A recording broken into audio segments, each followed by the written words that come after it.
بسم الله الرحمن الرحیم. زما ډیر کتونکي داسې دي چې هغې مانه تپوس کوي چې ډاکټر صاحب نن سبا په دې میډیا باندې او په دې مختلفو څیزونو باندې دا پینک سالټ باره کې ډېر دغه چلیږي چې یاره جي دا ګلابي کومه مالګه ده نو دا ډېر ښه څیز دی او دا استعمالوي. نو دې باره کې تاسو څه وایي؟ نو دې باره کې خو داسې خبره ده چې دا دې ته پینک هیمالاین سالټ وایي او اکثر چې کوم دی دا انډین چینل باندې ډېر زیات تري دغې او د انډیا چینل دا دومره پروموټ کړی دا چې ټوله دنیا کې هغې دغه کړې ده دا مشهوره کړې ده او دا ټولې دنیا ته لیږي. خو خپلو کتونکو ته که زه ووایم چې همدغه پینک سالټ چې کوم دی دا دلته کې زمونږ د وطن په کیوړه کې دا پیدا کیږي او دا پینک سالټ د دنیا کې د ټولو نه زیات پیداوار هم پاکستان کې دی او مونږ یې پیدا کوو او بیا چې کوم دی نو دا لاړ شي او انډیا ته او انډیا کې هغې پروسس کی او هغه خلک دغه مالګه چې کومه مونږ په 2 روپۍ کیلو خرڅو نو هغې بیا چې کوم دی په زرګونو روپۍ کیلو باندې په دنیا باندې خرڅوي.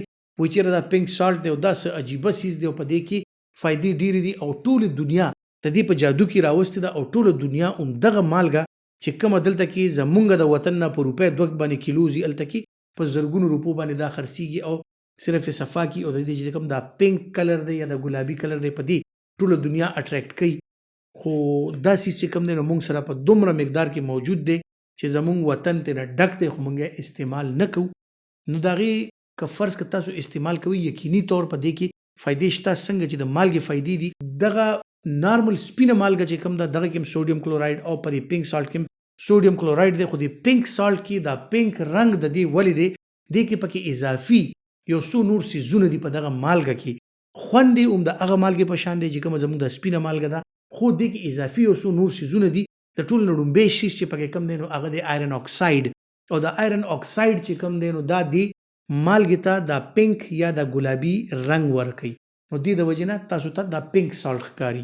بیا د پینک سالټ کې که وګورو موږ دې کې لیټریچر دا وایي چې دې کې تقریبا څه 80 یا د 80 پورې نږدې ټریس ایلیمنټس دي په کوم کې چې امپورټنټ څیزونه زموږ د وجود دپاره کوم دي نو په هغې کې آیوډین، میګنیشیم، منګنیز، بوران، زنک، آیرن، کیلشیم. نو دا څیزونه چې کوم دی دا د دې مالګې په دې کاڼي کې موجود وي او یقینا چې دا پکې موجود شته. کیلشیم دی، کاربونیټ دی، مختلف ډېر زیات داسې څیزونه دي چې هغه څیزونه شته. هغه عام د نارمل زمونږ چې کوم سوډیم کلورایډ دا سپینه مالګه ده دې کې څه لږ ډېر مقدار پورې دغه څیزونه وي خو په هغې کې آیرن او آیوډین دومره مقدار کې نشته څونه چې په دې پینک سالټ کې بیا د نمکیات یا د ټریس ایلیمنټ زیات دي. لکه دې کې بوران شته، دې کې آیوډین شته، میګنیشیم، منګنیز، زنک، پوټاشیم، داسې مختلف څیزونه پکې دا زیات دي. اوس راځو چې آیا د شوګر، بلډ پریشر، د زړه مریضان یا چا باندې چې موږ د مالګه کمه کړو نو هغه دا ښه خبره ده چې هغې دا سپینه مالګه پرېږدي او د پینک سالټ ته ووړي د هغې صحت به ښي؟ هرګز نه. دغه کې چې کم سوډیم کانټینټ دی او کم کلورایډ او دغه مختلف څیزونه دي د مالګې د نمکیات چې کم دي دا تقریبا دی کې د سوډیم هم هغه مره دی چې کوم نارمل سوډیم کلورایډ کې وي یا کوم نارمل سپینه مالګه کې وي. نو د دې هرګز دا مطلب نه دی چې دی کې د بلډ پریشر دپاره یا د بلډ پریشر مریضان چې کوم د سپینه مالګه پرېږدي او دې ته یې کار ووایي او دا دې خوري د هغې صحت به ښي. چا باندې چې ډاکټر مالګه کمه کړې ده یا مالګه بند کړې ده هغه خلکو باندې مالګه کمه یا بنده دغه بالکل هم هغسې به وي. خو دا پینک سالټ چې کوم دی نارمل خلکو دپاره زه وایم چې که یاره که دا استعمالوي پینک سالټ نو دې کې څنګه چې مویل چې دې کې تاسو ته آیرن، آیوډین او مختلف داسې څیزونه ملاویږي، میګنیشیم، زنک، کاپر، بوران چې دا په عام د سپینه مالګه کې نشته. نو دا ستاسو د پټو دپاره څنګه چې دې کې پوټاشیم، کلورایډ او سوډیم دی دا نارمل مالګه کې هم شته دی ستاسو پټو دپاره دا ډېر زیات ضروري دی. نو ځکه مالګه چې کوم دی دا لایف لاین دی د انسان. که انسان مالګه بالکل نه خوري نو د هغه لایف تېرېدی نه شي، پټې کمزوري شي. زمونږ د زړه، زمونږ د جسم پټې، زمونږ هر یو مسل، سموت مسل، هغې ته د مختلف نمکیاتو ضرورت دی چې د هغې د وجې نه دغه مسل کنټریکشن کې راځي. نو که مالګه بالکل پرېږدي خو څو ورځې بعد به د پټې کمزوري شي، بالکل به ختمې شي او هغې نه بعد چې کوم دی نو زړه به دړکن پرېږدي او انسان مړ شي. نو د انسان د ژوند دپاره په وجود کې دا الکترولایټس، دا نمکیات، دا سوډیم، پوټاشیم، کیلشیم دا ډېر زیات ضروري دي.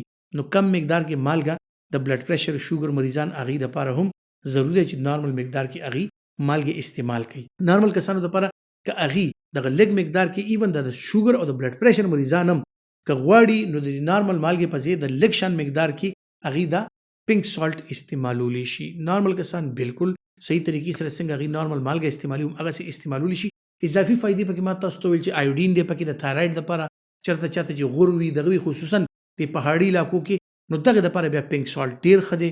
یا اکثر خلک چې کوم دی هغوی ته د پټو کمزورتیا وي، وخت سره سره چې کوم دی دې کې د پټو کمزورتیا راځي، هغوی دپاره دا پینک سالټ ډېر ښه دی. دا پینک سالټ تاسو ګورئ دې سره هاضمه ډېره ښه راځي، دا د هاضمې دپاره ډېر ښه دی.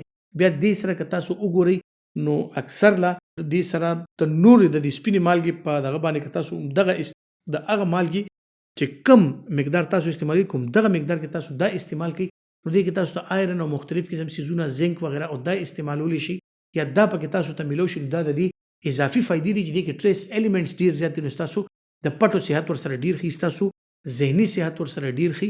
نو یقینا چې په دې پینک سالټ کې فایدې د دې وایټ سالټ نه لږې زیاتې دي، خو خبره دا ده چې بیا په کومه طریقه باندې دا موږ ته رارسي او د ریفاینډ کې بیا د دې کوم د قیمت شي نو بیا به ته دا نه وایې چې یاره دا مالګه درته به وایي چې یاره زه چلغوزي خورم دونه درته ګرانه کړي. نو که چاته په اسانه باندې او ارزانه میلاویږي پینک سالټ یقینا چې کوم دی نو یو فایدهمند څیز دی، استعمالولی شي. امید لرم چې دا ویډیو ستاسو لپاره به فایدهمند هم وي، معلوماتي به هم وي او داسې نور ویډیوز به تاسو سره انشاءالله شیر کوم چې تاسو ته معلومات هم درکړي او کوشش دا وکړئ چې دا ویډیو لایک ضرور کړئ او دا شیر ضرور کړئ. خپل ډېر خیال ساتئ. الله پامان.